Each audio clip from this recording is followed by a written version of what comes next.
Hello. Today we're going to have a little bit of a different episode. We're going to explain who we are and what we're doing here. Welcome to the HolmFront.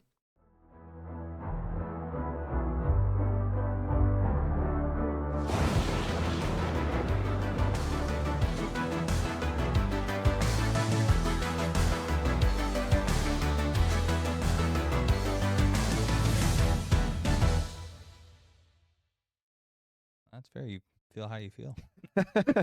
Hello. Welcome to the HolmFront, and we appreciate that you're allowing us to welcome in your weekend. I'm Tyler Holm. I know that I have failed to introduce myself on a number of the previous episodes. Not all of them. Yeah, all of them. So the reason it's called the HolmFront is because Holm is my last name, and I just thought it was a clever title. I don't know. Most of the channels that I watch have their name infused somehow, so this is what I went with.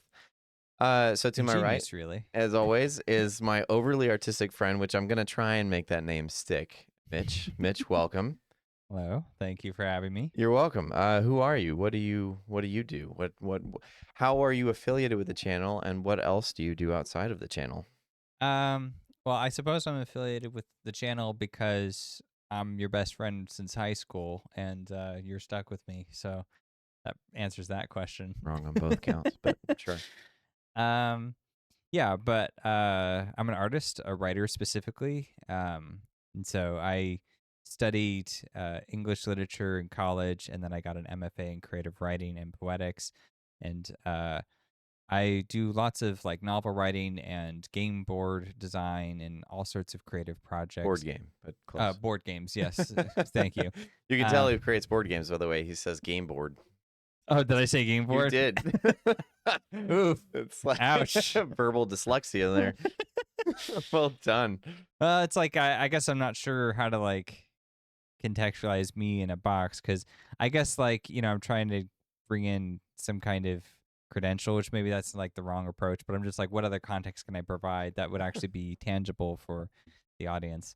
I am going to say in the middle of your introduction, I'm going to shove you that way a little bit because you're not centered and it's driving me crazy. Okay. All right. There you go. Nice. Much better. It's my OCD kicking in here. Who's the overly artistic friend now? So I have none of that. I am not MFA certified, but I am an aspiring writer as well. It's one of the things we connected with when we first met. Yeah. Was that we both enjoyed writing. And I think the other thing was that we both enjoyed movie soundtracks. I remember we connected on Hans Zimmer. It was the King Arthur soundtrack that we talked about. Yeah. And then later in life, when you started playing board games, is when you started trying your hand at designing it. So I am connected to that. I help design. I do not design my own. I had one that I was kind of messing around with, but I paused that because I had other aspirations that I was trying to prioritize at the time. They're a lot of work. Lots of work. They seem like they're straightforward. They are not. They are not. So outside of that, you have 2 YouTube channels that you manage. You want to go into that a little bit? Yeah. So I started a YouTube channel years ago, and I did a bunch of oddball videos, just trying different things. And now I've kind of settled. I like doing game commentaries, so I'll take a video game or two. Yeah. I was getting there. Sorry. It's not a game board. It's a game video. And I do like long form discussions, commentaries, critiques, those kinds of things. I'm actually working on one right now that should be coming out in a couple months or so. It should be out by the end of the year is the idea. And then the other show I just started is called, I didn't just start it. I started, I guess, last year, but it's called the Oscarinas. And so it's basically an award show. And so we have everybody bring in, they nominate games, and then we pitch arguments for why they deserve to win in certain categories, and then we vote. So it's very democratic, as they say. Yes. And Tyler here is actually on the show too. So if you want to hear more of the two of us talking about video games, we have that whole setup, and it's a lot of fun. I'm not on there much. I think the most involvement I've had was the ActRaiser video we did, which is a video game called ActRaiser from 90. Yeah, 1990. Which was a year before I was born. Yeah. That video was pretty good. in Mhm. like it was a fun conversation. I mean, evaluate good on your own merit, I guess. But Yeah, well, it really sparked an interesting dialogue about the different themes that the game had brought up. I mean, something about it is, I guess people, when it's like you're talking about video games, your first instinct is probably like, oh, you're a bunch of gamers. And it's like some of us in the group are, but some of us not so much. And I actually like it that way. That's by design, it's intentional because, I'm one of the not so much, by the way. I yeah. didn't grow up with video games as much, and I don't play them as much now either. hmm But like, I mean, that's part of why I have you there because you are very conscientious about like artistic craftsmanship Thanks. and the virtue that it brings into the world, and that's mainly what we talk about here on the home front as well. Is like, how do you define art? How do you define the merits of it? How do you start to quantify the things that it does in terms of like artistic practice? And so I think there's a real match there. And like I said, if the idea for the off screen is to talk about games as an art form, and to do that, it means it's not just about like playing them and staying within your echo chamber of being a quote unquote gamer. You have to like think outside the box and you need to bring in other voices for that. So you need a balance of both. So that's why I think it works really well. But yeah, that's my pitch. You should go check it out. We're actually in the middle of season 2 right now. Yep. And so there are videos launching every other day. So there's new episodes all the time. And the winners will be announced in October. Famous last words. Yeah, I've what been you're making in? that You're in for 92 and 3 right now, right? 1992, 1993. That's what Yep. we're doing. Yeah. Yep. It's a fun show, and I'll link the 2 channels below in the description. So But let's talk about your show. beautiful segue, by the way. Beautiful segue. So HolmFront is my show. You hadn't guessed that already. So shut up over there. And this one is, so my like catchphrase or line or whatever was cultivating creative culture. Yeah. So not only was it a way that we have these discussions all the time. So I was like, well, why not just film them? Yeah. Obviously, we have to condense that into some kind of show format, which includes, sometimes scripting segments and like kind of figuring out how to make these in shorter forms. Because sometimes we'll talk for hours and hours, and I'm like, I don't want it that long. But Yeah. so the first one that we came up with was actually the segment was your idea. And that's called Rotten Disparities, which I've 3 episodes filmed so far, which are releasing every Thursday.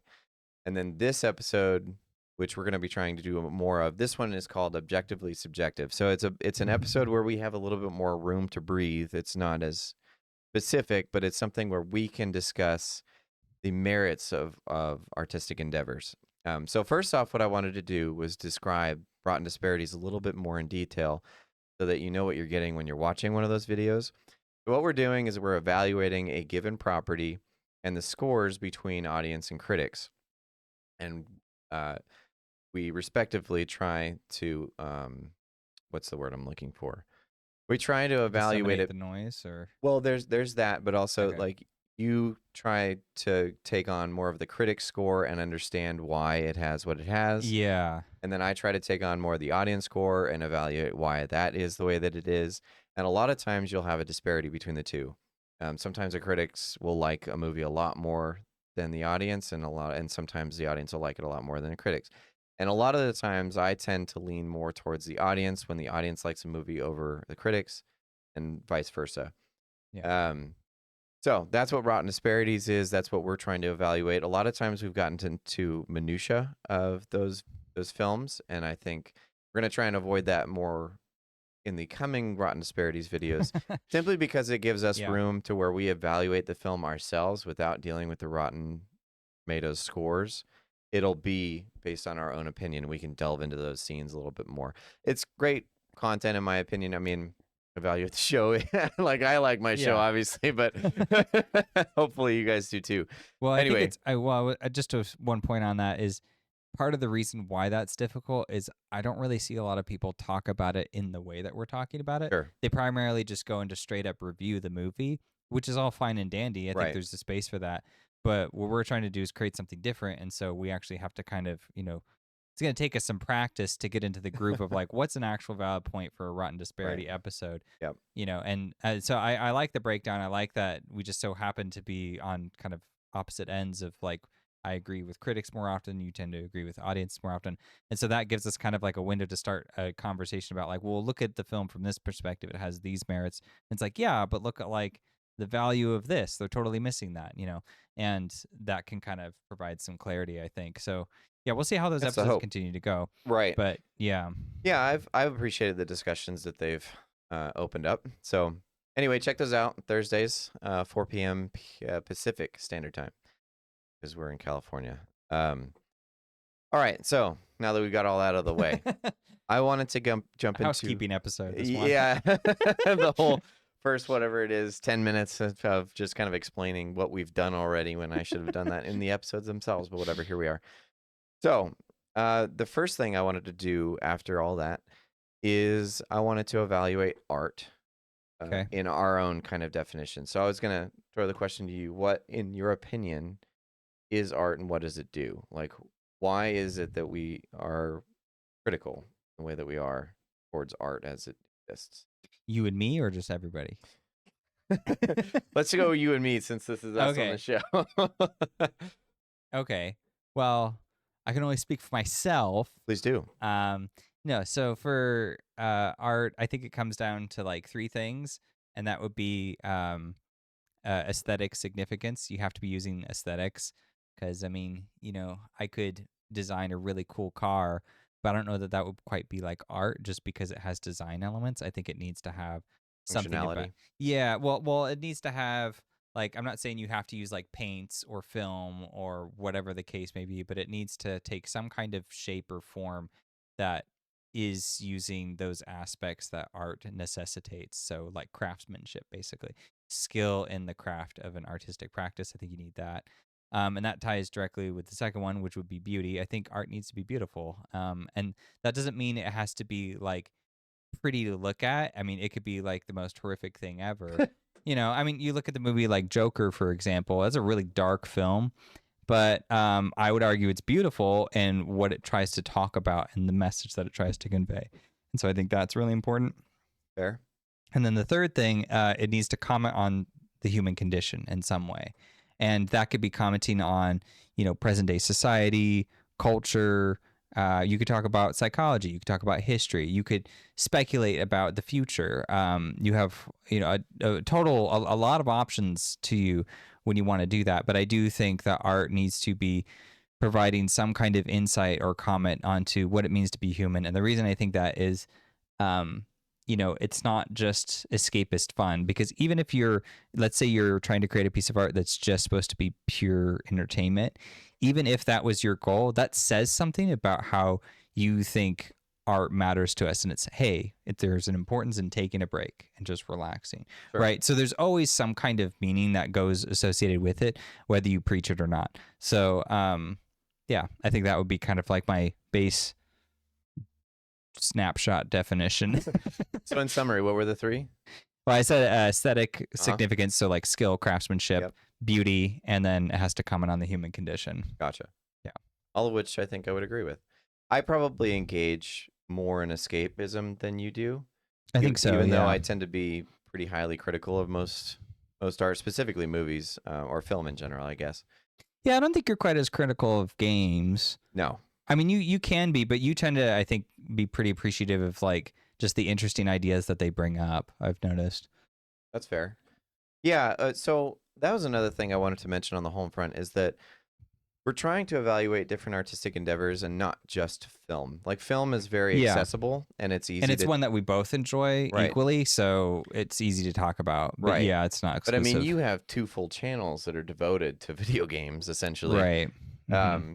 And I play here and there. I evaluate artistic merit based on, I think storytelling is probably more what I focus in on. I tend to hone in there. And so, especially when it comes to video games, it's like, does it have a story that was engaging enough for me to be able to ignore, different mechanics or the shortcomings therein or whatever. So I don't think I'd have as clearly defined a definition of artistic merit, but I know what I like and I don't like, I guess.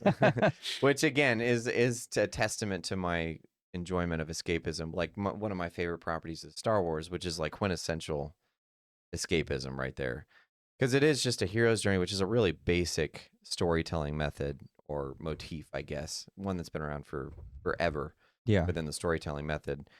And that was exemplified by Joseph Campbell, and then George Lucas then embodied it with Star Wars, and that was the first thing that I really like started to evaluate on that level. Mm-hmm. But it's really, I mean, so going back into film is really easy to access on multiple different levels, on a storytelling level, on a visual level, on a sound level. Like, it's easy to evaluate all those things. And then it's interesting when you have things like Rotten Tomatoes or IMDb or whatever that have scores based on certain people's opinions. And Mm-hmm. so here we try, especially with Rotten Disparities, not to go so much into opinion, but to try and evaluate it on a more, I hesitate to say objective level, because here's the thing, is that art is inherently subjective, and that's the beauty of it, is that it can be interpretive. Yeah. That does not mean that there can't be bad art, and I think that that's what I would like to accomplish here at the HolmFront, Yeah. is to eliminate that argument, is that, yeah, just because art is subjective doesn't mean that there can't be bad art, and because there is objectively bad art. And I think that it's not about pointing out the bad art, but it's more of like, hey, how do you evaluate art? How do you look at something and determine what it is that makes that thing great or not great, right? Yeah. What is it that speaks to someone on that level that is above what you're just seeing or reading or experiencing? Yeah. It's Above some the face value. right. I think that's to your human condition thing. It's speaking to you on a different level. Yeah. And not to sound like too, I don't know, philosophical about it, but art is an interesting, I don't know, it's an interesting reflection of culture, of the human condition. And when you look at pieces that are created in certain time periods, it's interesting to see where they fall or where they don't and why. Yeah. And that's, again, something I'd like to evaluate here. And so at some point, I will be evaluating specific pieces. For now, obviously, we're starting out. We're trying to find our footing. We're like dealing with a bunch of issues. I'm trying to learn all the technical sides of things. So at the moment, what we have is Rotten Disparities and Objectively Subjective. So today is an episode of Objectively Subjective, where we're kind of getting into art and what the HolmFront is trying to do Yeah. with art and evaluations. So here we are. Well, and if I could slip in maybe one point in there, I hope that it's helpful too as an audience member, because we're only going to be able to evaluate it as far as our own limitations go, you Right. and I. And so, but maybe just by presenting our perspectives and why we would say something's like good art or bad art, and by trying to evaluate and quantify the things that are giving us that message of, no, this isn't worth your time. Right. This one is. Maybe then you can kind of develop your own sort of systematic structure of evaluation. Not that everything needs to be analytical. That's not really the point, but it's just to, I guess, I think we should be more analytical on average than. well, agreed. And what I think it's more about an issue of being like an active participant. I think that's something that has, that really like games are like the champion of, weirdly enough. Sure. But I think it actually applies to all forms of art. It's something I teach my students when they're doing reading exercises. I'm like, here's how to be an active reader. Here's how to like go through a text and recognize that you won't get everything from the text, and that's fine. But you still want to be proactive in the things that you are getting out of it, and then the questions that you're left with at the same time. And so it's just kind of good practice to kind of have yourself interrogate and investigate these things a little closer. Right. And it helps you to, I don't know. One of the things that, and like I said, I'm trying not to get too specific here, but one of the recent discussions that we've had was, let's go with Last Jedi. Last Jedi Sure. being created by a man who did not have the original idea, but thought that it was his space to burn it to the ground, essentially. um, I mean, it's such a fascinating talking really point, is. because on the one hand, it's like, well, sure, he's doing his own artist, pathos or whatever. Right. But at the same time, it's also like this really cruel and unnecessary, and just kind of this kind of betrayal of what the art was wanting to be. Right. So it didn't feel like he was a slave to the story. And that's like, that's not on my like tier list of 3, but I think as an artist, you are a slave to what you're creating. Sure. Just because you're trying to make, like you as a flawed human, you don't want your flaws in your art so much unless you're doing it to like discuss them. Sure. Otherwise, you're trying to put like the best version of yourself forward on your work at all times. And it just seems like this is kind of the antithesis of that, because it's not trying to like embolden the story. It's like, well, let me like take it over. And so it's a very like, you see, it's like a backwards thing. And like as an artist statement, it's amusing, but like as a actual experience, it's terrible. Just terrible. Yeah, because I think that was one of your primary problems with it, was that he was trying to use another medium to make an artist statement, and when in your opinion using someone else's property to make that statement is in itself inherently not artistic, because it's Yeah. something where it's like, well, you didn't create this, you're just making a statement, Right. and it's almost coming across as pretentious, whereas I was just sitting there like, you're just murdering Star Wars. I don't understand why you're doing this. Yeah. But yeah, you were offended at the fact that this man was using this in order to make this grand statement, whatever the statement may have been. Right. It almost doesn't even matter what statement it was, Right. because it's just like it's a disservice and a disrespect to like everything that's come before. It's not really an aptitude because he's doing these things intentionally. And so I can't really fault him for that. I can fault him for just making decisions that feel like self-motivated. And I don't really see art as like a self-motivated practice. I think it's very self-sacrificing. I mean, it's very fulfilling to do, but also like you have to really push yourself to do it in the first place. So I think there's like I don't know.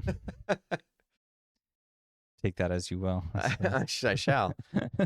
But yeah, I think it's an interesting discussion that it brings up because of that. Is like, Yeah. well, why wouldn't you just create your own piece in order to make whatever the statement is that he wanted to make? Why wouldn't you just make your own statement in your own piece? Because now it's almost like you're saying, I can destroy someone else's work just because I can. That's almost what it felt like. Right. And it's an interesting perspective you get when you're writing something. You're probably a more accomplished writer than I am, but when you've written so much, when you get to a certain like, so I finished a novel, you finished a couple, but when you get to the point where you finish this narrative, right?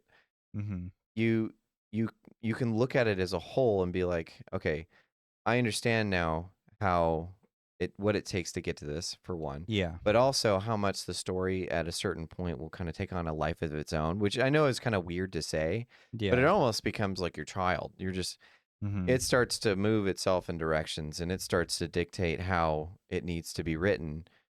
And like I said, I know that that's weird to say if you haven't had this experience, but like you were saying, a slave to your own story. Yeah. And that's kind of how I perceive art to be, is like you either manipulate this thing into what you want it to be, regardless of what it becomes, Mm-hmm. or you allow it to breathe and Yeah. be naturally created. Again, all these terms seem really abstract and out of context, but if you've done these things, you understand that, like, Yeah. these things will take on a life of their own. And I mean, it's something of your creation, but you either follow that or you manipulate it. And I think that someone like him, and not to like rag on Johnson too much in this episode, but someone like him, he Yeah. manipulated that thing into being what he wanted to be, or making this statement rather than serving the story. Right. And that's when it becomes less artistic.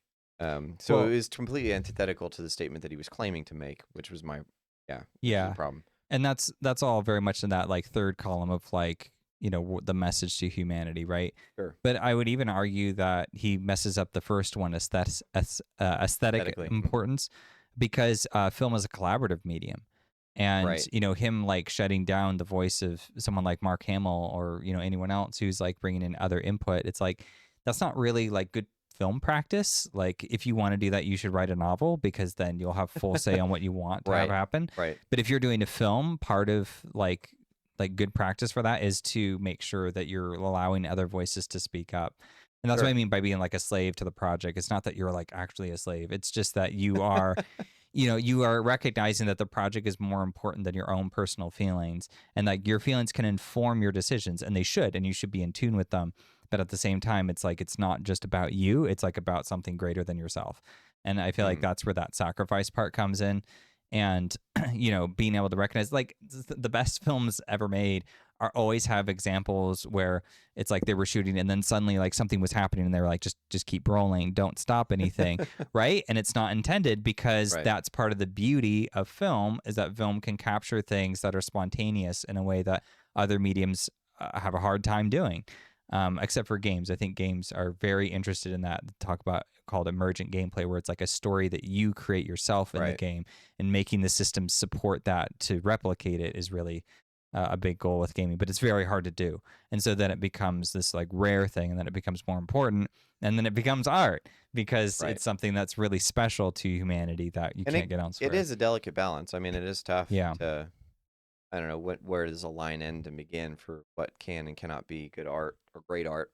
yeah, But to your point, there was that moment where Irvin Kershner allowed Harrison Ford to breathe, and it's like, so the initial line in Empire, I don't know if you knew, but oh yeah, was that Harrison Ford was supposed to be going into the carbonite chamber, or Han Solo, whatever, hmm, and Princess Leia was supposed to shout out "I love you," and he was supposed to say "I love you too." yeah, It did take after take, and it wasn't working out because it doesn't sound right for the character. It's right, like you're forcing a line out of a character that wouldn't say that thing. right, And so Irving Kershner at some point was like, Harrison, don't think about it. We're gonna say action. You're just gonna just go with your gut. And they step out, and he says action. I love you. I know. Bada bing. That's what made it in yeah, the film. And that right, was because he allowed his actor to right, breathe. His actor had played this character for so long that like he's right, gonna do it naturally. He's gonna understand how to portray this character because he's yeah, been doing it for however long that is. hmm, And so for him to allow that to come through yeah, was an artistic thing to do, in my opinion. And obviously yeah, allowed for this great moment that's iconic. I mean, everybody remembers that moment. And like you were saying, it was one of the greatest moments of the film because right, he allowed that to happen. It wasn't scripted. That was not planned. It right. just happened to happen that way. And that's the lesson you probably don't learn in film school. Probably not. But that's like such an important one because that's about like the art of it, right? Right. Like you're saying, that's such a great counterpoint. Is like, well, look at this exchange that they had, and clearly something really memorable came out of it. Right. That wouldn't have happened if you said, no, you have to say this line. Otherwise, you're fired. You know, it's like, all right, well, we're not going to get anywhere with Well, this. that was the difference between when Johnson was talking to Mark Hamill and Mark Hamill was saying, "Hey, I fundamentally disagree with the way you're taking this character." And Ryan's like, "Well, whatever. I'm going to do it how I want." And obviously, we ended up with Jake Skywalker, or however it is that they Yeah. phrased it. But yeah, to pull away from the Star Wars example a Yeah. little bit, I think that was just an interesting example of how art can be art or not be art. Yeah. And It's a it great shines illustration. it shines through. And that's the thing, is that on a basic human level, we've had this discussion a couple times now of how your brain will be interpreting things even though you may not be able to, I don't know, exemplify them. You Mm-hmm. know, like something's wrong or something's not working properly. Your brain's picking that up, and it's going to Yeah. bother you on some level. Mm-hmm. And I think that you and I are probably a little bit more attuned to that because we analyze it ad nauseum. Um, Yeah, and I mean that's not to say that you can't have guilty pleasures. We both have our guilty pleasures of stuff that we like the that we Room would be know. one, yeah. Yeah, I mean I was also thinking about, just some weird movies that I happen to like, or uh it's like we have things that we enjoy even if we don't feel like they're great, and that's perfectly acceptable because it's just you don't want to be in a position where you never turn on that active attention, and then Right. go like, "Oh, wait a minute. Like does this actually give me something that's virtuous and valuable to me, or is it just like, schlock? Is this just bouncing right off of me, right? Right. Because I think it's very easy to get into this passive state where you sort of like neutralize yourself almost. Right. And I think that's just, I don't know. I think it does a disservice to the art, and I think mostly it does a disservice to yourself because you're not allowing yourself to be open to really experience things in a truly impactful way.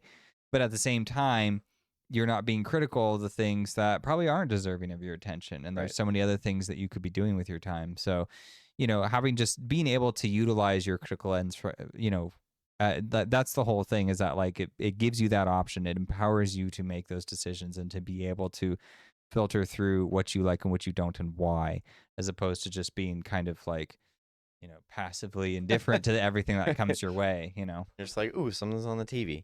Yeah. One other thing that I would like to mention before we Okay. move out of this segment is art tends to either, I don't know, it's like a sink or swim kind of a thing, but art tends to thrive through adversity. Yeah. I've found that In art a lot of cases it does. Yeah. in a lot of cases, yeah, and it's not a perfect rule, but I do notice that like if we're sticking within the Star Wars argument, is that Lucas had so many uphill battles that he had to face. First, he had his own personal ones where he was writing the script and just hated writing.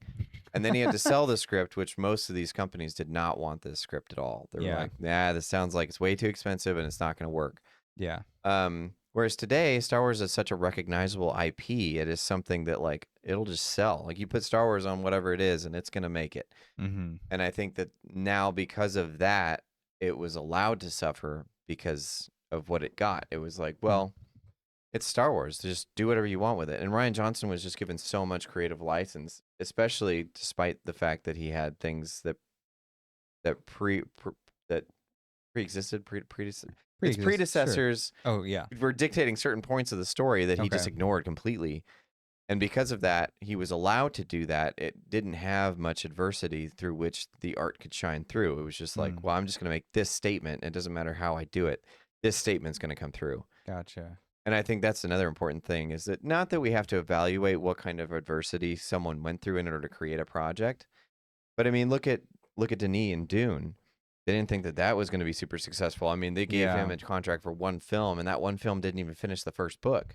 Yeah. But I mean, they were so worried about it not working, despite the talent that they had behind that thing. Right.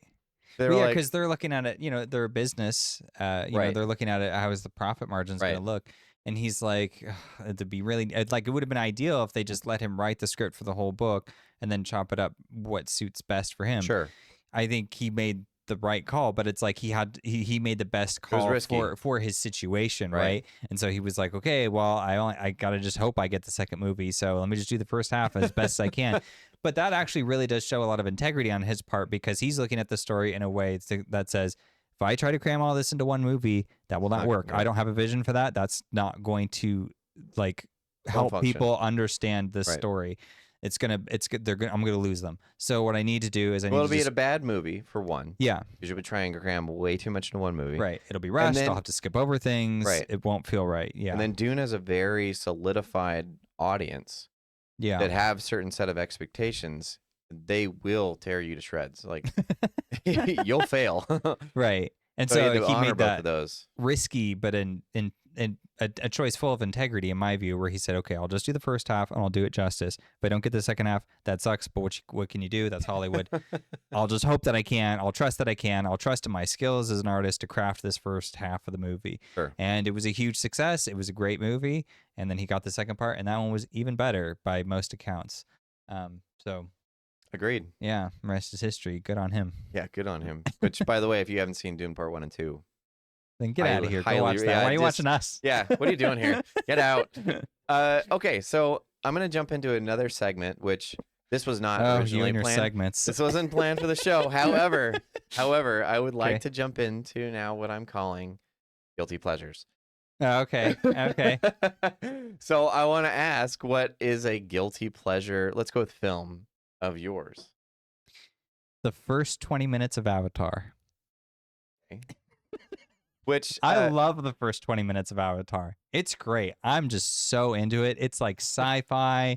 It's big. It's epic scale. I love the music. I love the visuals. I love everything about it. It's just like untouchable. It's perfect. I mean, there's the rest of the movie, but I just want to talk about that was going to happen. Okay, there it is. Yeah, you'll find out over the course of in a future episode, I'm sure. That we're not big fans of Avatar or the second film. I'm much more of a Cameron fanboy than you are, though. Yeah. Just because, like, I really like his style and I like his scale. I don't like his writing. He has a real problem with his writing. He needs someone else to do the writing for him. Well, no, I think we agree on those points. He has some wins. He has some really big wins. And he does have Terminator 2, and no, that's what I'm saying. Yeah, that one's great. And on a, I guess, more objective level, he does have Aliens. I don't personally like the film, but yeah, I mean, it has its merits. Right. It's definitely, I mean, it's not as good as Alien, but I think that's a tall order. So yeah, I mean, that'll be a whole other episode on its own. But okay, so the first 20 minutes of Avatar. Yeah.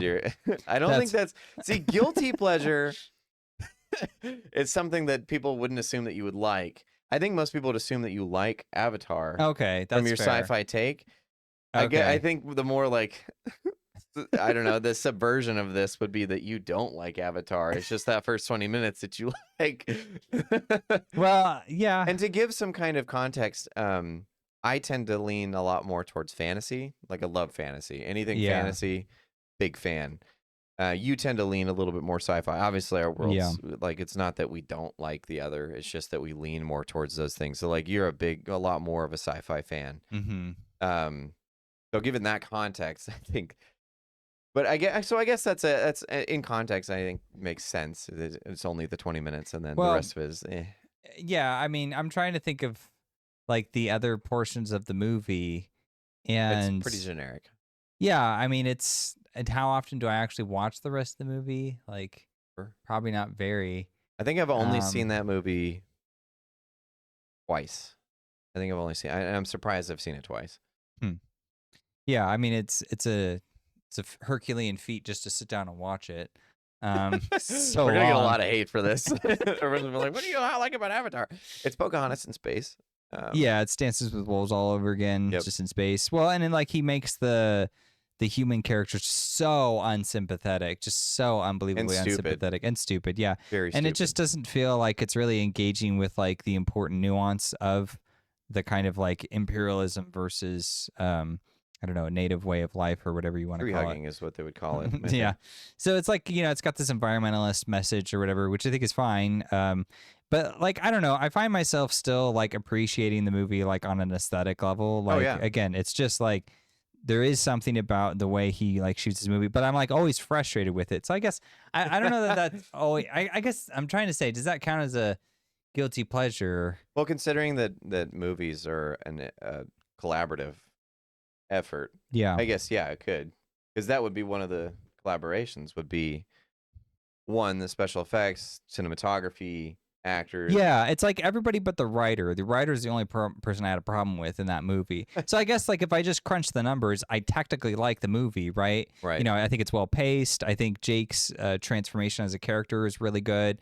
I mean, I think I would have done it differently, but I think like for what they wanted to do with it, as generic as it was, it at least like hits the important beats that you need to hit and win. And I feel like Cameron just has such a great way of like taking the audience and being like, okay, you're in Jake's perspective. And so when Jake goes through that transformation, you go there with him. And Yeah. he's just really good at being attentive of like, people are sitting in an audience watching this movie. Yeah. And that seems like such a mundane thing, like obviously, right? But so many filmmakers seem like they're not interested in that. And they're just like Rian Johnson, he's just like, well, this is my like passion project. It's like, nobody cares, man. Like, Yeah, give me a Star Wars movie. yeah, like they don't care. They don't care about you. They don't know you. That you're not important to them. They care about you now. Yeah, I know exactly. And maybe that was the point. But that's the weird thing is like he drew attention to himself. Yeah. And I feel like Cameron doesn't really do that. What he does is he draws attention to like the theme, and then he like kind of beats you over the head with it, and you're like, I got it. Like, yeah, I recognize it, but it's like. Yeah, I don't know, but so it's a mixed bag, but like I do still like on some level like appreciate and respect Cameron's work just because I can't find another movie director who can do what he can do. Like no one else seems to be able to accomplish like to make like a big epic scale movie in the way that he does, and then also like have the audience keep pace with him. Sure. They just like they're constantly like it's like, yeah, you missed up this part, or like this aspect isn't working, or there's something about it that just does not come together full circle. So I got to give him props for that. So That's fair. Yeah. Okay, so if I were to ask you a more specific guilty pleasure, not to like say that answer didn't count. It doesn't count. Well, if you want another one, you got to give me one first. So Okay, I what's gotta one give you of one? your guilty pleasures? Okay, so we're going with film. Yes. I'd have to say Forgetting Sarah Marshall would probably be, which I know is a weird Okay. answer, right? No, yeah, I know it's just because you've talked about this movie before, Yeah. but it is just like a rom-com, which is totally not your genre. On paper, it doesn't make sense. First off, I'm not a big fan of comedy films on average. Most of the time, and it's not because I don't like comedy. Like, I appreciate a good sense of humor. Yeah. Most comedy films, though, are so lazy and so horribly put together that it just like I can't stand them. I hate them. Like I saw The Hangover and I was like, I don't get it. It has like one or two moments that I thought they kind of made me giggle a little bit, and then I was like, I barely remember the movie. I think the most that I remember of that movie is when the naked dude, jumps out of the trunk and runs off into the desert. And it just shocked me so much that I was like, what just happened? And that's the only thing I remember that, like, except for the fact that they find the guy on the roof at the end or whatever. I don't remember I don't remember most of that movie, even though it's like a highly regarded. Tropic Thunder, another one. I don't Okay. remember most of it. I remember when he like picks up the head and like does the thing or whatever. That's about it. Um, but within those, like, I know I have a niche taste for comedy films. Like, I like Hot Rod, I like Napoleon Dynamite. Like, those Yeah. movies are things that What About Bob? Actually funny to me. Mm-hmm. So Forgetting Sarah Marshall, it is a rom com. Okay, so I can't quite quantify this. Okay, do your best. I believe in you. Yeah, I know, right? Yeah. I think I like the main actor's sense of humor. He has a real sarcastic, dry way of delivering Okay. things, which I tend to relate to. I forget his name. It's Jason something. Whatever. Yeah. So I like his sense of humor. I like that it's in Hawaii. Like, I just find it's really, I don't know, it brings out Hawaii in a way that I like. I know this is weird reasons, right? I'm with you. But I mean, I love Hawaii. I love being there. I love warm weather. I love being in the water. I love the sand. Like, so the way that they capture Hawaii with that whole thing is, I don't know, it's super charming to me. Because another movie that they do that I liked on that level was we called Fool's Gold. It's a Matthew McConaughey film. Right. That's kind of, I don't know, I guess a comedy film. Not really a rom-com. It kind of falls outside, but it's more like adventure. He's like searching for treasure and stuff, but it's in the Keys, in Florida, and so everything's real bright and clear and blue, and they're in the water a lot and stuff. So it must just be something with the ocean, I guess. Yeah. Way of Water has that kind of charm to it, just Yeah. on an aesthetic level. Yeah, There's no yeah. soul to the film, but Right. and I guess the same with these two. There's no soul at all.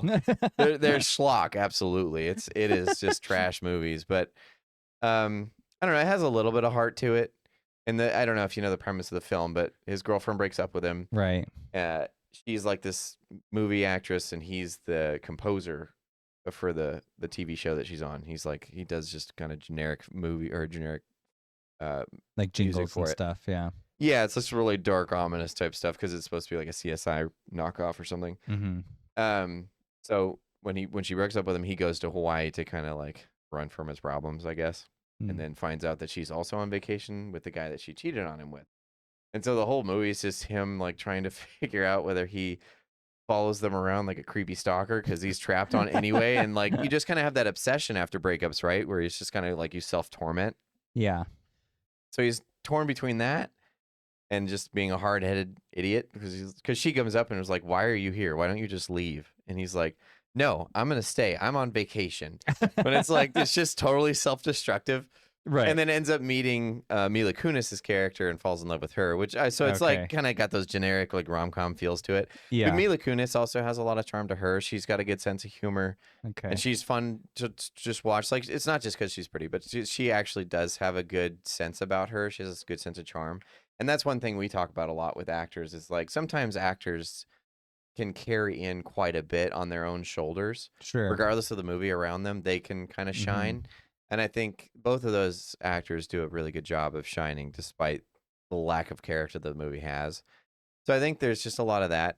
Just on a charming level, it's just a charming movie. So is this a movie that other people don't like, or do other people like it too? No, I think it's a well-regarded comedy film. Okay. I don't think it's disliked. Okay. So I was curious because if it's a guilty pleasure, does it have to be something that's not liked? No, because or just something that's different for you? I think that's what I was going for. Okay. Because you're a sci-fi guy. Like, okay, so obviously I see Avatar would be at the top of the list. For me, Yeah. I don't like rom-coms. I hate them. I'm highly critical of most of these things. Like that is a movie that most people that know me and my opinions would not assume that I like. Yeah. So I think that would be why I'd call it a guilty pleasure of mine. Oh, okay. Well, in that case, then yeah, my guilty pleasure would probably just be Moneyball because it's a sports movie and I don't like sports movies. And it's just, a lot of like people talking in rooms. Like, what's exciting about that? It's one of your top 5s or something, right? Yeah, it's like it's bumped its way into my top 10 list because I found that I was actually thinking about the movie a lot more. Like I would reference it as like quality movie all the time to people. 2 thumbs up. And I was like, why am I referencing this movie that I shouldn't really care that much about? And so I was like, So maybe on I oughta- paper, it doesn't make sense that you will appreciate this one. Yeah, I was like, why is this the movie that I keep quoting and like going back to? Like that makes no sense. Like it's not that great of a movie, right? And then I rewatched it again. I was like, let me just rewatch it to confirm. And I was like, this is a great movie. Yeah. So I like that one because I feel like it's not really about baseball. It's really about the main character, Brad Pitt's character, who is he's essentially like a loser. And so it's about like I mean, that's what the film literally calls him, like his because he's he's divorced with his wife. He had like a scholarship to go to Stanford, or he could play with like some big baseball team, and then he chooses to play in the baseball team. Then he's ended up not being a good player because he didn't have any confidence. So then he flunks out of that. So, it's like he feels like a failure his whole life. And then he has this I know the idea feeling. about, yeah. So he has this idea to, maybe that's why this movie's, maybe that's why I like relate. Finally, someone like me. Yeah. But, he has this vision that he's trying to accomplish, and everybody just like criticizes him and ridicules him for it. And then it works. And and there's all this like ideas of like he feels like he's cursed, like he won't like watch the games personally because he feels like he'll just like ruin it just by his mere Almost presence. jinx it or something. Yeah, jinx it. Yeah. So, but it's like how would that happen? And he's like, well, I don't know. Whenever I was playing games, it would just be a catastrophe. We would lose. So it's like he sort of builds it up in his unconscious mind that I'm the problem. So even though he accomplishes this like truly inspiring idea, he still feels like he's kind of like it doesn't like necessarily purify a soul or something. It's a deeply spiritual movie, very good. And this is a biopic, right? This is a biopic. So, okay. Yeah, it's about a real person. Right. Yeah. So I mean, these are both interesting examples because mine. Like I like biopics well enough. I don't like sports movies, though. I tend to find sports movies super dry and boring. And you find romantic comedies really dry and boring and just not your cup of tea. So it's interesting to pick out the one. They're highly generic is one. They are, yeah. They have, like, none of them go outside of this formula that they have. It's always the same formula. Yeah, you're never every time. surprised with Right. a rom-com. But, And like- same with a sports movie, right? It's like you That's get fair. exactly what you expect. That's fair. Yeah, the formulaic nature of them tends to work against them in most cases. Yeah, I think so. Rom-coms, like I always go in, and I've dated a couple of people that are like, "Oh, let's watch a movie." I'm like, "Ugh." And I'll sit there, and they end up hating it. And I know this is a fault of mine, but I'm always like, let me guess. It's gonna be some bet or something generic where he's not actually after her. It's just Right. it's a generic dumb reason, and then he ends up falling in love, and then they find out the real reason that they got with her in the first place. She storms off, and then he has to make it up. I'm like, it's just so stupid. It's so dumb. It's Yeah. and it's so generic. And like, sure they allow for some moments that can be comedic or whatever. They have moments that might be okay, but overall the film itself is just it's so uninspiring and, in my opinion, just boring. I'm just like, ugh. Well, what's fascinating about our two examples is in the case of Moneyball, that movie I feel like is about something more than just the sports Right. drama, right? So Well, it's that's about why him and his perception of it. So it's right. a lot So of it's about a his- very interesting character. Right. And then for yours, Sarah Marshall, yours is actually able to accomplish that escapism that you're looking for, right? I suppose Because that it would be puts that, you yeah. in Hawaii, and then it like it's likable characters, and so Right. it's like it actually does do a number of things that are attractive to you on a personal level. So I think That's fair. I think it does make sense to look Yeah, at why well, you of like course, it. it's got to make sense on some level because I do like it, right? Yeah. So, but yeah, on paper, But it's if- just interesting. Mine's like, oh, this like human nature Right. bit, right? And then yours like, I could just go to totally Hawaii for a go to minute. Hawaii for a while. How nice. You With know, some of these people that I feel like I would like hanging out with in real life, or I Yeah. guess that would be the point, right? like it sounds like a kind of movie you could throw on in the background and be like, oh, it's nice to have that movie on. In It the is. background. It is Yeah. something like it'd be up there with like The Office that I'm always watching in the background too. Yeah. It's just kind of something you can recognize. I don't Mhm. know. I would say they were almost like bits of home because they just have a familiarity about them that's comfortable. And so maybe that's Yeah, what it yeah. is, at least for me. I don't know if Moneyball does that for you, but it definitely allows you. Or just strikes on that personal level, It does, and it Yeah. also allows you to critically analyze certain things as to like, well, what is it I liked about this movie? Yeah. What is it about, this that makes me think about it so much? And that's one of the qualifier. It was a qualifier I heard from another YouTuber that I really liked was, is it a movie that it makes me think about it later? Is it something that I am constantly evaluating on some kind of Yeah. level, whether philosophical or critically or aesthetically, whatever? Something Mhm. that allows for some kind of thought. Um, Yeah. and that's whether he appreciated it or not. But I think it's a good metric for art as well. Does it communicate to you on some level, on a Yeah. deeper level? And so, anyway, Well, it's a good yeah, like to kind of go on with that, because we have our preferences, and it's interesting when you've already xed out a style or a genre and say like I don't like that, and then you get an example that proves you wrong, right, and like would you be able to notice that right. unless you were like actually thinking about the things that you do like Well, and keeping that's yourself probably open? almost what it was, right? Like the Yeah, people probably went in there and was like, "Hey, I got this idea for a script," and like, "Well, what is it?" And he's like, "Well, it's a sports movie that challenges sports movies, yeah, or baseball film, whatever." yeah, And then you get into it and then make it interesting. So it's almost like I don't know if this is what he was doing, but it's almost like he was challenging himself to be like, well, I yeah, want to make a movie like that, but I want to be different. Kind of like what we're doing with Rotten Disparities. It's like, well, yeah, plenty of people do evaluations of certain films, or they'll rip a film to pieces. We watch certain channels like that where it's just constantly it's one note, and it's fine that it is like they yeah, have their value for sure, and there's a lot that you'll agree with that you tend to like to watch, but with this one, it was more like I wanted to quantify why people develop their opinions in the way that they do. yeah, And audiences and critics, well, they tend to overlap on certain films, will tend to completely deviate from each other. And I think that that's interesting. I want to know why. yeah, With an artistic, a subjective property, what is it that makes one think that it's okay and one really hate it? yeah. Um, anyway, Guilty Pleasures, I think, Hmm. embodies that a little bit further too. But yeah, I mean, you and I, we tend to agree on a lot of properties, but also we have different roads of getting to those points. And Yes, I think yeah, we that's do. why I wanted you on this show, is that it gave a different perspective and it helped, I don't know, round it out a little bit more. That's very true because in a lot of cases, contemporary culture is full of people just doing like the solo commentary critiques, which is fine. But like again, I don't mean to criticize it. We're just Right, trying to illuminate what we're doing here that is different. right. And yeah, I think the fact that we're both here to speak on like, well, let me look at this element, you tackle it from that element, it kind of becomes this two-pronged approach. And uh, you know, I think if that can create some kind of consensus between the two of us, I'd say that's valuable. Yeah, agreed. Well, that's been a segment of Guilty Pleasures. That was an idea inspired by you, by the way. So that's 2 for Oh, 2. Well done. you're welcome. Yeah, Mitch is he's secretly the founder of this show. I just provided my name for the Mastermind.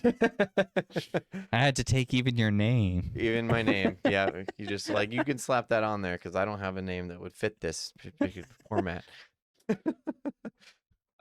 Okay, so with that, I do have one other segment that we can do All that I right, think it might be interesting since we're already kind of in this phase. let's do it.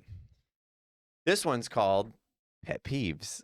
At some point, what I'd really like is to have little stingers come in and have some kind of fun, like art piece or something. But I'm not technically advanced enough to do any of that yet. Okay. I'm barely working on microphones and cameras right now, and I haven't even got the lighting down, as you can tell. So one day I'll be all fancy, but we'll see if this Hmm. show actually takes off. So pet peeves. Okay.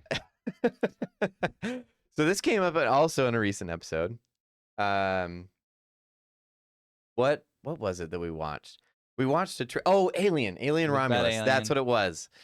So I want to jump into yours first because I thought it was much more compelling, much funnier. So these are film pet peeves. We're just sticking with films This right is now. just pet peeves in general. About So the art world. sure, Okay. just your personal pet peeves, and I know. Yeah. So mine is time travel, and I'll get into that in a second.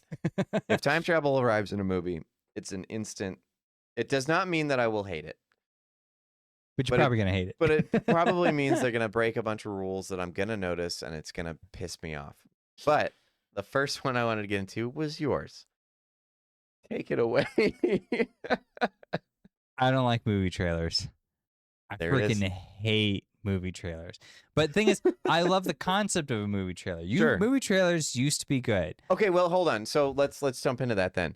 You described to me a movie trailer that you actually really liked. And I'll actually give an example as well of one that you thought was good. But there was one that you described to me.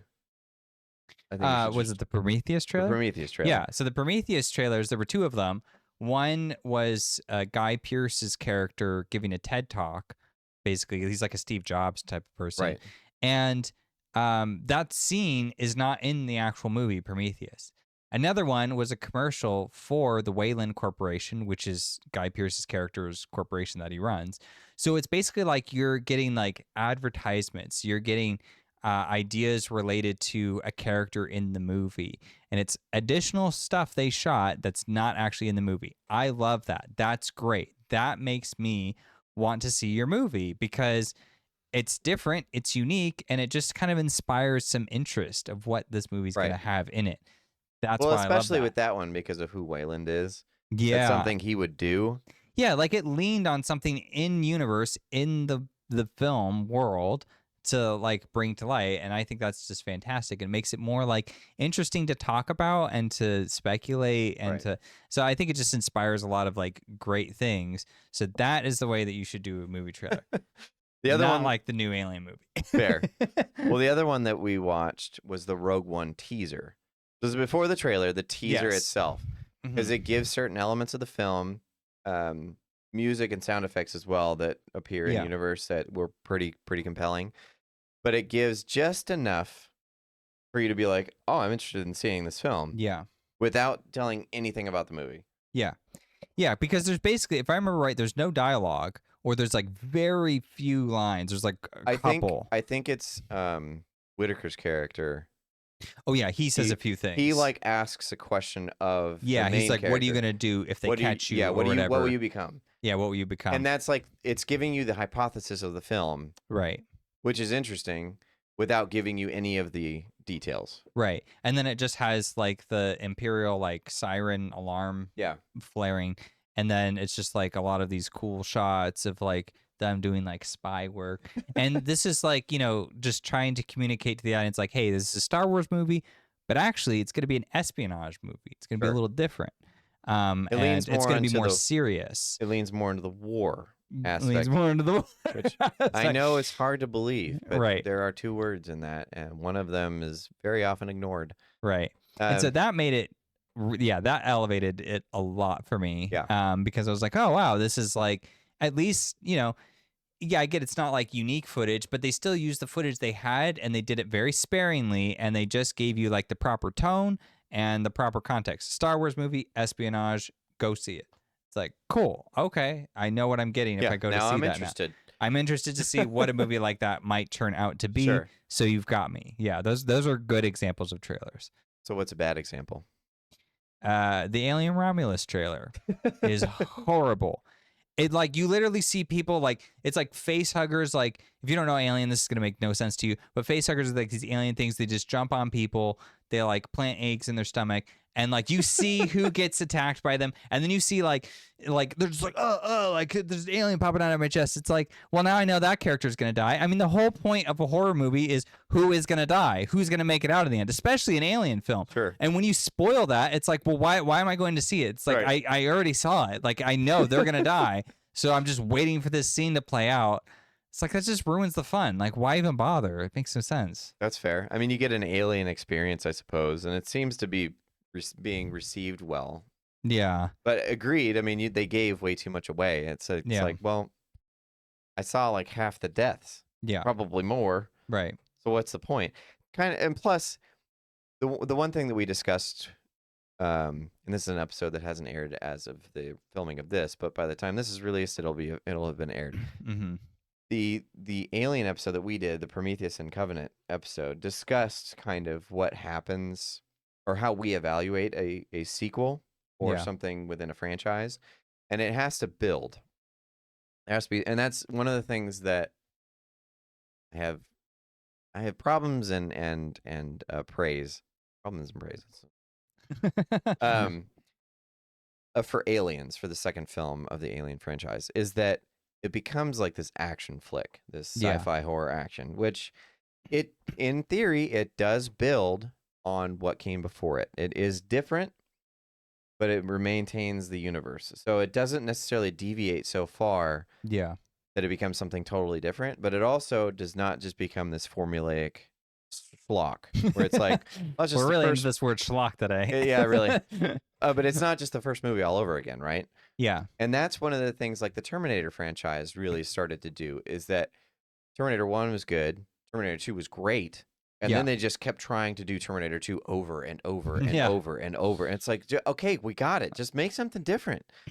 And I think they tried with like Salvation and stuff, but anyway, that's another conversation. Mhm. Romulus looks like it's jumping back into Alien formula. It looks like it's trying to be the first film. Right. This is just from not having seen it, but Yeah. it looks like it has become a formulaic thing, and it's like, Yeah, it's trying to ugh. scale back down and repeat the formula of the first Right. movie rather than do something new and expand upon it like Prometheus and Alien Covenant were trying to do. Which, regardless of how you felt about those movies, it's, I think, irrefutable that at least they tried something new. They did. And so they made an effort at that. And I Now- will say, you know, when you get into sequels and stuff, there is a too far when you're trying to be different. I mean, look at the sequel Definitely. trilogy for Star Wars with Disney. Is like, right.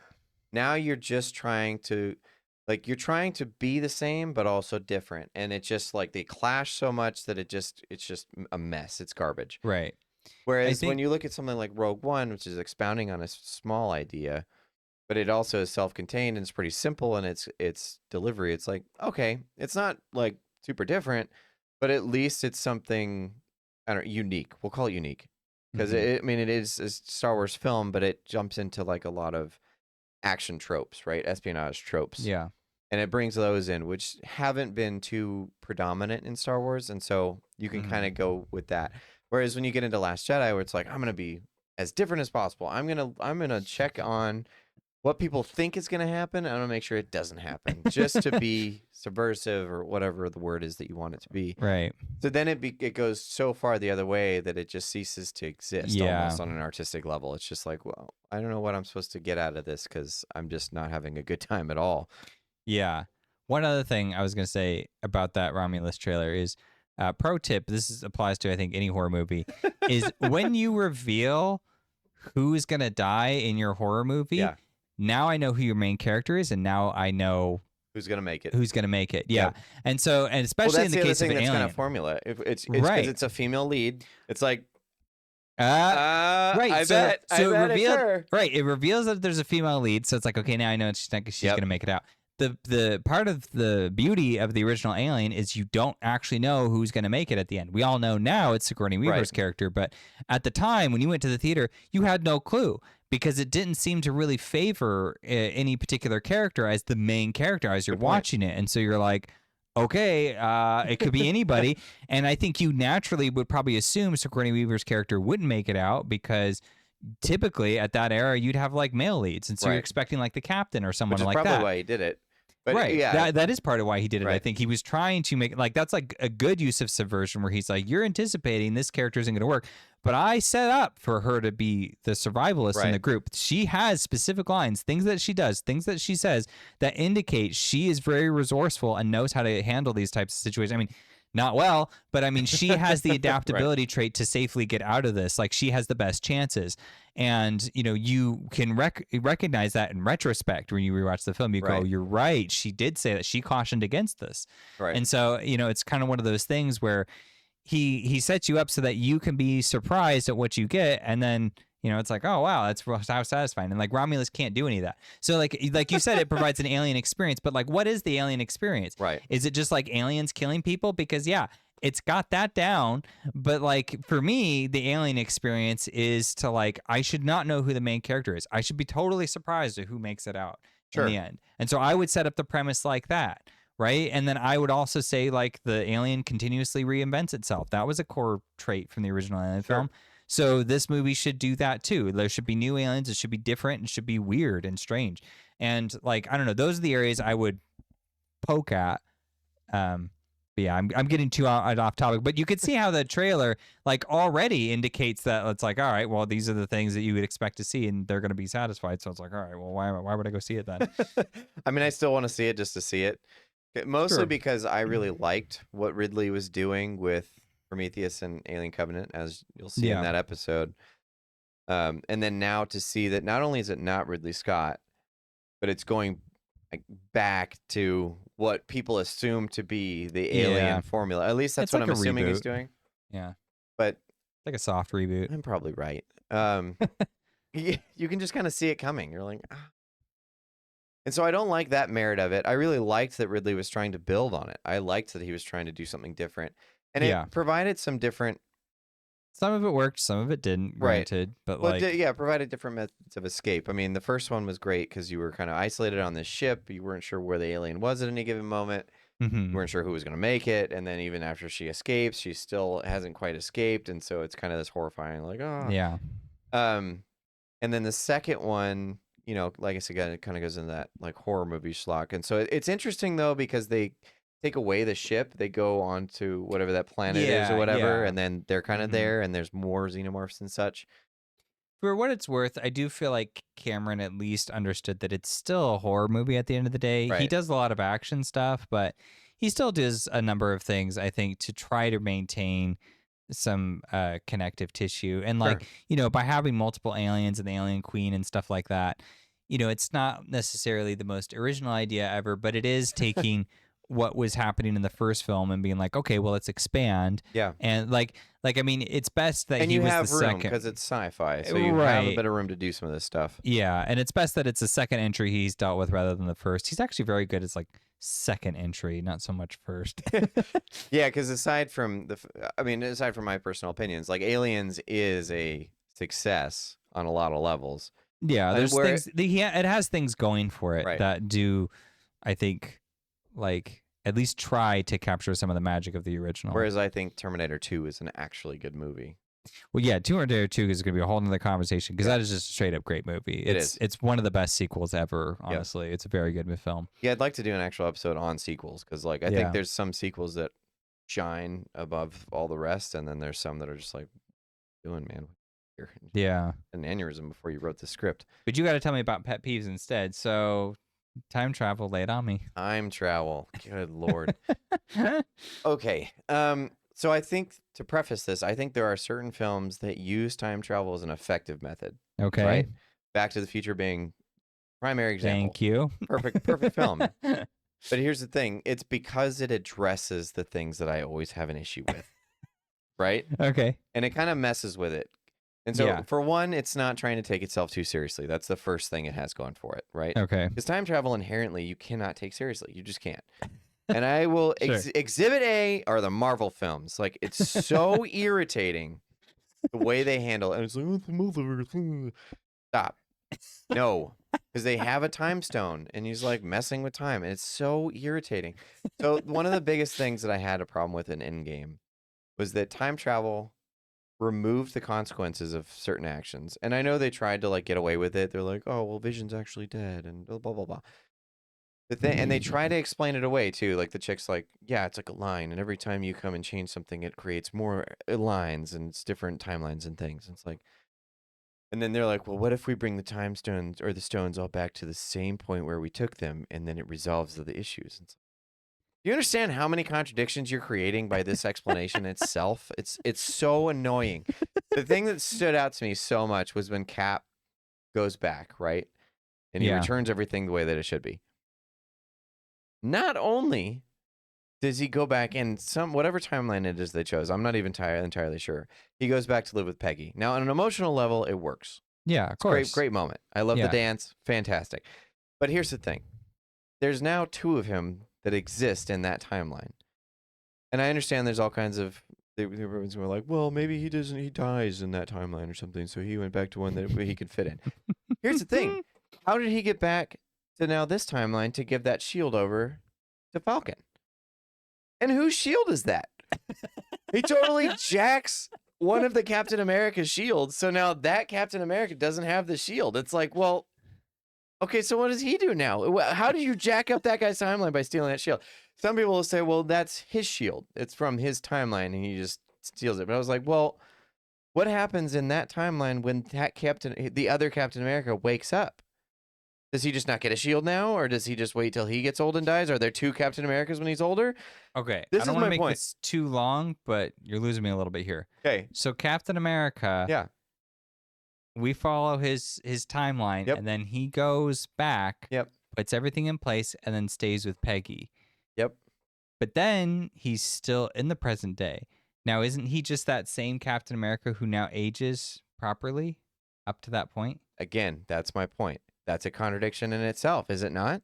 Because if you're going back in time to where you're trapped under the ice. Oh, you wouldn't actually grow into this timeline. You'd be on some other one because you've actually reset things. Either or. Okay. Either or. Let's say that you go back in your own timeline. Okay. You are now going to encounter that other version, the version of yourself that was there before. It's the Looper thing. Oh, okay. So there's the other Cap. We'll call him Other Cap. He's there. He's there. He's the one who's like frozen still, and he's gonna like pop out Right. in years to come. Okay. And then at what point does he pop out? Do you address that? Do you just stay hidden? What if he wants to come say hi to Peggy? And he's gonna be like, "Who the hell are you?" It's like, "Well, I'm you." It's like, "You stole my girl, dude." Like, what the heck? So, like, that's what I'm saying, is that all these weird contradictions come from it, and like, Marvel and its multiverse concept is just irritating to me in general. I can't stand it. But I'll Why don't you turn your brain off, man? Oh my gosh, yeah, you don't have to think about it, dude. Here's the thing. There's another film that I thought did it incredibly well, but again, it was laying into those themes. Okay. And that's Arrival by Denis Villeneuve. I think I'm saying that right. Arrival plays with those time travel, and it's not time travel necessarily. It's almost like glimpsing time. Yeah. It's almost like. By the way, this is like full spoilers for Arrival. It's hard to like. Kind of. He does address it in the beginning, and I'm not giving away anything of what happens in the film. Basically, like you get to see time like in the film, like the whole picture. You see it like all at once. Yeah. You just don't realize that's what you're looking at. He does an incredible job of it. And I don't want to jump into it any further because I don't want to spoil that film for anybody. Yeah. Anybody who loves, I don't know. It is a sappy film for one. It's Denis Villeneuve. Why wouldn't you see it? But it does a great job of actual subversion where you think you're getting something and then you get something totally different that's way more impactful on an emotional level. And anyway, that one plays with time travel in a way that I appreciated because, for one, I didn't see it coming at all. Okay. It totally That's surprised saying me. something, actually, because you will catch it. You're like, oh, are we doing this? There are certain things that you'll catch. It Mhm. was what he did with it that I did not catch. Right. I was like, oh. Right. So anyway, that one. He uses it for revelation, which I actually think is great. Exactly. Because it's not like a plot point to then have some fun. It's more like this explains why you've been seeing the film the way that you've been seeing it. Sure. And you go, oh, I didn't realize that. Right. Okay, now that makes sense.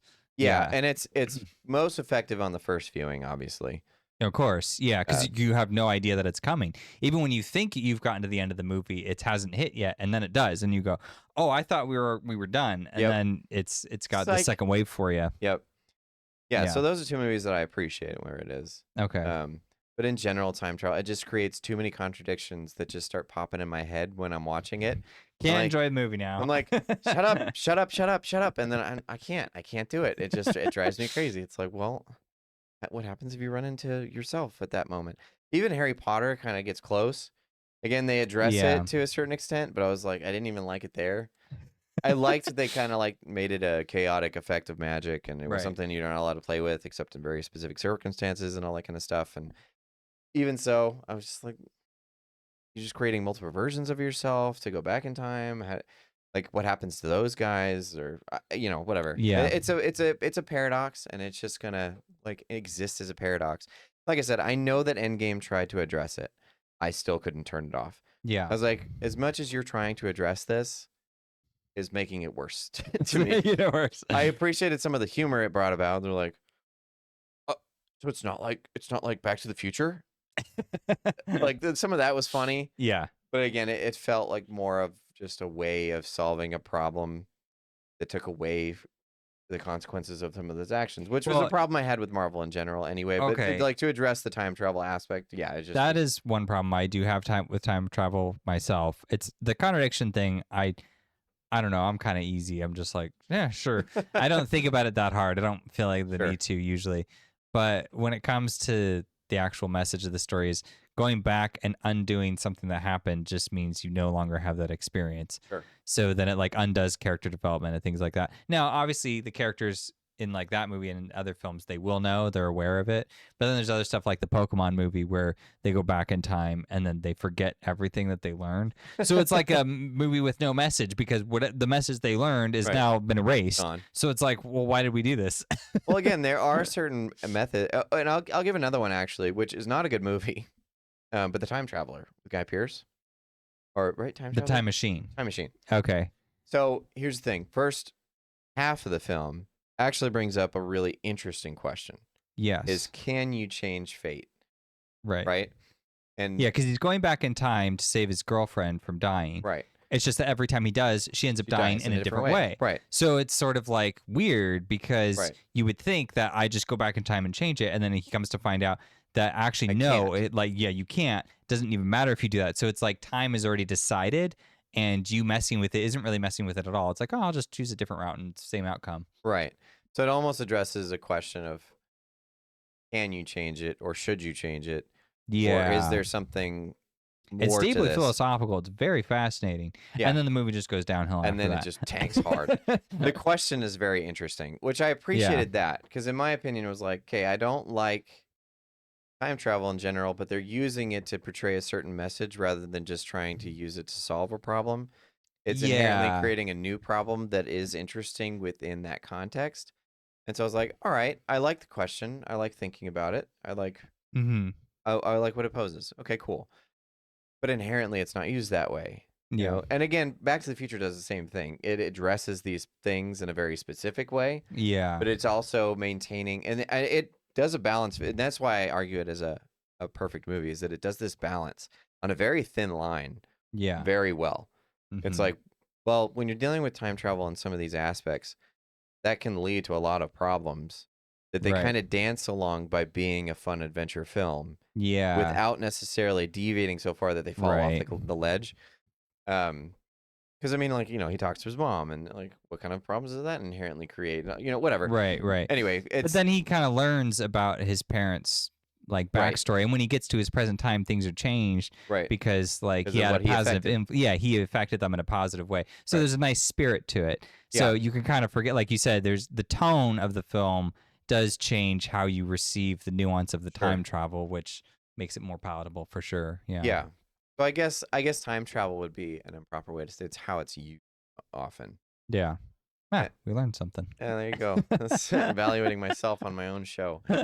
And I understand, like, there will be disagreements, and I'd actually be interested Sure. to have that conversation with someone who likes the Marvel movie, specifically The time Endgame. travel. The time yeah. travel thing and how they explain it, and like, I'm not a fan. Okay, so off pet peeves. I think both of these segments were pretty interesting, honestly. They are. I wanted to do one more. Do you have time for that? I think we got time. I'm okay with this being a bit longer of an episode. How are you? Sure. How are you feeling? Sure. Okay. I'm in there. I think so. The main premise. You guys are getting spoiled. I know, right? The main spoiled. The main object of this episode is not only to get to know us as much as I can show us in this format, right? It's specifically Right. about artistic endeavor and how we view it and how we analyze it. Yeah. But also I do want to make a fun show, and this might be a bit much. I know, right? This might be a bit much. I don't know if it's too long or too many segments or whatever, but I'm also kind of testing and experimenting, so we'll Sure. see how this comes out and how it's received. But the last segment I have for this show, which I have endearingly named Objectively Subjective, trying to quantify art, fantasy pairings. Last Okay. segment, a fantasy pairing. So I'll start Okay. with mine this time. I know I usually Yes. pitch it off to you, but mine. And No, what's a fantasy pairing? What two things are you pairing up? a fantasy pairing would be, so let's keep it in film just for now. Okay. A fantasy pairing would be taking, let's say, a director and a franchise. What would I want to see someone make in a certain franchise? Or Okay. a composer. How would I want a composer to do or what franchise would I want a composer to do, or what film would I want a composer to do, right? Mm-hmm. Case in point, Alexander Desplat in Star Wars. I would be very interested to hear a score that he would do. We were all there. very interested in that. And unfortunately, he's never done that. So, Whose fault is that? Huh. To give context, he was the original composer for the Rogue One film. Before Disney made them reshoot 98% of the film. Right, so exactly. Obviously, scheduling doesn't work out when you have to reshoot the whole movie. Right, and now your themes aren't going to work with that, so they chose Michael Giacchino, which I appreciate. The score interference. But yeah, Disney.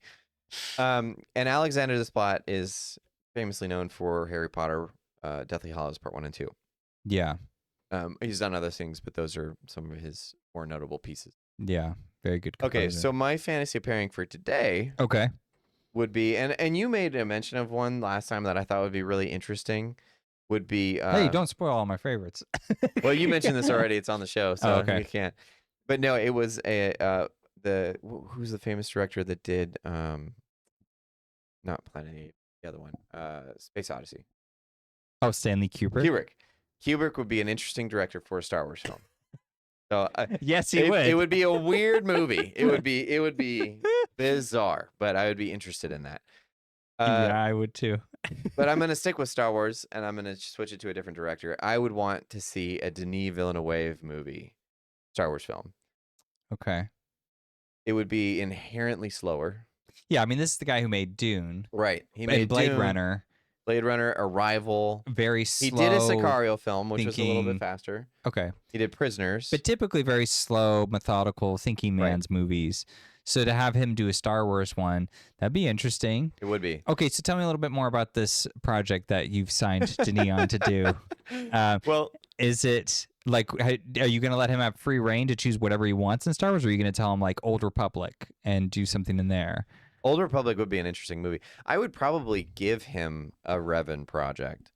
So Darth Revan is the main antagonist in the video games, the right? Knights of the Old Republic. He is a very widely within the Star Wars community, widely accepted character. Yeah. I don't know if he's canon officially anymore under Disney, but I also don't care what Disney considers canon. So Revan, and here's the thing: I have not played Knights of the Old Republic. Weird thing. Yeah. But I understand the significance of Revan and how he kind of changes light side to dark side and then back, and very interesting character. But I would love to see, because of what this character goes through, how Denis would do that. And he'd probably need a couple films for it, but he would have that slow pacing in order to allow you time to breathe and understand this character. You need a really good, competent actor for that role. Right. But I mean, he could definitely do that because he's actually really good with like character arcs. He zeroes that in pretty well. So yeah, I could see that. And there's a lot of nuance specifically to Paul Atreides' character in Dune. Uh-huh. And because he's not a traditional like hero, even though they kind of mimic the hero's journey, right? He's not a traditional hero, and he doesn't turn out the way that a hero's journey hero usually would. Yeah. And so it's interesting to see how he handled that, and I thought he did an excellent job. Oh, agreed. And I think that he would do an excellent job in that too. So I would want it to be a villain-centric film. Okay. Because I don't think that has been done well in Star Wars yet. Yeah, that'd be interesting. Because, I mean, the prequels kind of did it. I would even be interested in seeing him redo the prequels. Just taking them and kind of adding his own flair to it. And that's not a dig against Lucas. Yeah. But I would be very interested in that. He would have been a much better choice for that. That makes a lot of sense. It would certainly... So this is definitely a fantasy pairing, though, I will say, because I don't foresee the massive public rallying behind this.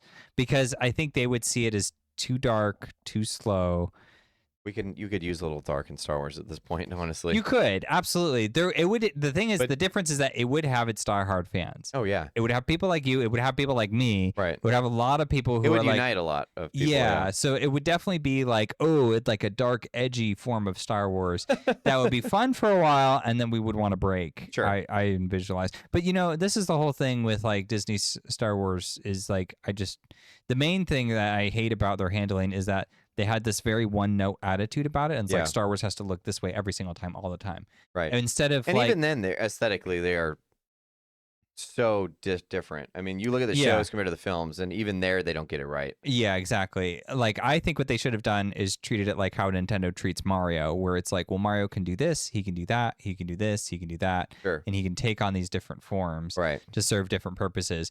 Because Star Wars is a very big universe. It's very versatile. Right. There's lots of different eras. There's different tones. So I would say, yeah, make a Star Wars war movie. If someone wants to make some interesting, slow burn Star Wars movie, let's give it a try. Let's see Right. how it goes. And just, they're different. It would keep the But did they brand rhyme? refreshed all the time. Yeah. It's poetic. But it would keep the brand refreshed all Right. the time. Each Right. time you saw a Star Wars movie, you don't actually know what you're going to get. And I think that would have been much healthier route to go. Absolutely. Yeah. Yeah, because I think one of the narratives that I find so compelling that I never want to see this made. I want that to be publicly known. Nobody touch this ever in any way, any format. Don't do it. For the love of God, don't do it. But I love why am I blanking on his name too? I'm just blanking on all the names today. And Harry Potter, the antagonist. Why am I blanking? Voldemort? Well, Tom Riddle, I guess, is Tom more what I'm Riddle, thinking. sure. So his turn to the dark side, I thought would have been a fascinating story to follow through, right? Mm-hmm. And I thought that that's what I was getting with Anakin within the prequels, but it wasn't quite there. But it's interesting to see someone's descent into a compelling antagonist, because I thought that his backstory, as much as was given in the books, was compelling. Yeah. And I think, excuse me, I think Revan allows for that kind of depth. Mm-hmm. But again, it does require a slow, almost sympathetic way of telling that story. Yeah. Because Snape has something similar that you can see. Yeah. And he also has a compelling reasoning, but he does turn to the dark side and then kind of flips over, but maintains his visage. Yeah. But yeah, I think that would be compelling simply because it's different and because it would need that slow burn, so you get some room to breathe. You get probably a trilogy out of it, but also you get Denis' style, which is always aesthetically beautiful. It's very compelling the way he tells a story.